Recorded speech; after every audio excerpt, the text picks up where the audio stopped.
Greetings, friends. Randall Angie here, and welcome out to another Total Pythoneering programming short for professionals. Reminding you that none of us are born knowing anything about programming, let alone modern Python, and that a big shot is simply a little shot that keeps on shooting.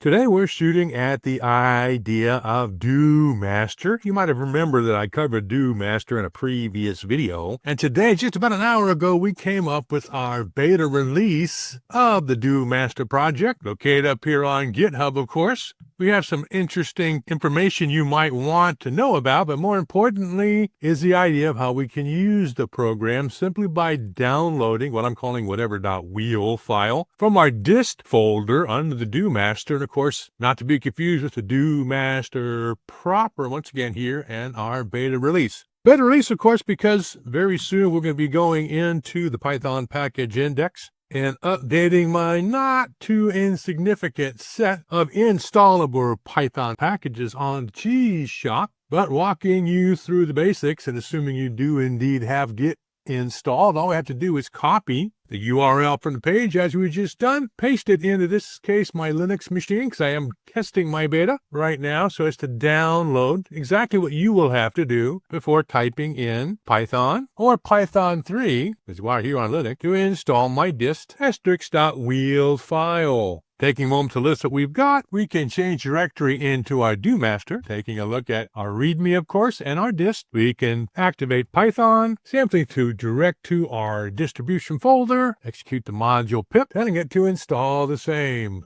Once installed, of course, the best idea is to change directory somewhere so that when we use Python -m, we won't get into the DoMaster file. That could be really annoying. So let's go back to our study and yet again avail ourselves of using the M capability. But this time, rather than pip, we're going to want to have Python or Python 3 on the Linux and POSIX inspired operating systems. Load the DoMaster. The first thing to notice, of course, is that we have a database that is global. And by that, we mean the database is actually located in this system package where we installed to in the DoMaster folder.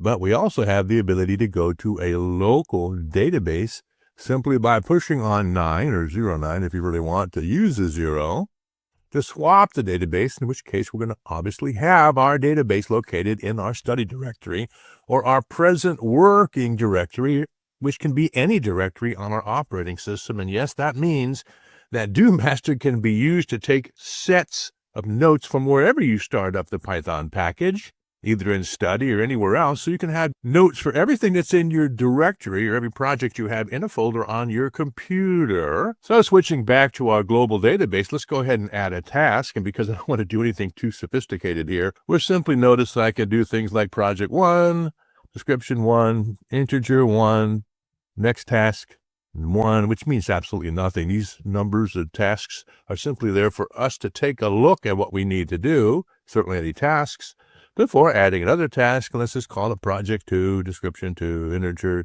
0, 0, before we go ahead and execute something you probably get used to saying very much, the 7 report, to see what's going on. And here we notice that we have a grand total of 2 tasks defined, and the creation dates are there, as well as everything else we put in to our database. Now, if we switch back to our local database, once again, 9, might get used to that too, and if we now do our famous 7 report, we'll see that there's nothing in there because, of course, we're using our local database. Now, getting back to the global database, of course, let's go ahead and mark one of our projects as done. And taking a list all, we see that the ID is 5 and 6. And those IDs are very important to understand because we can empty the database, but we can never change the ID numbers for obvious reasons, I think, because if we did change the ID numbers and we had exported data, there would be a conflict of those ID numbers. Those ID numbers always increase and they never repeat.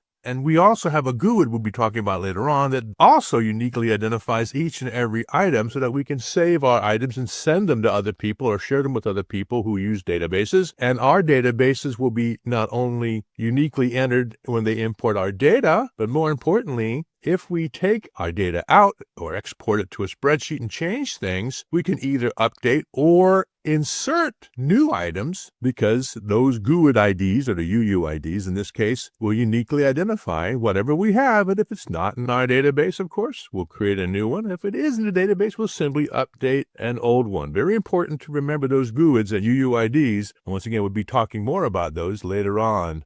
So doing our number 4 option to mark item number 6 is being completed, and then taking our 7 report again, you notice that we do have a completion time now, but you really can't tell from that default report until we take a look at the list done report.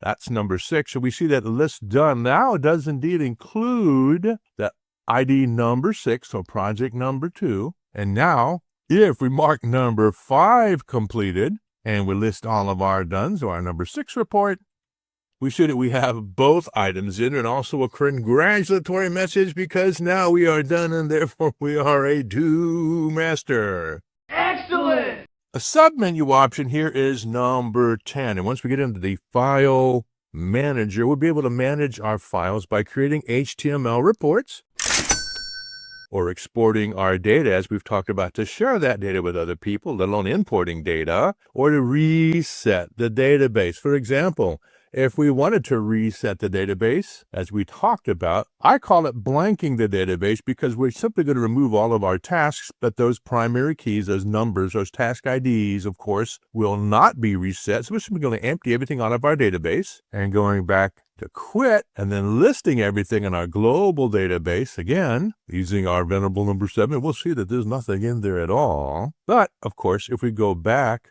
to the file manager and input the data that we have, your heart may skip a beat when you realize we have nothing to import. In other words, there is no DoMaster.csv in our study folder for us to use.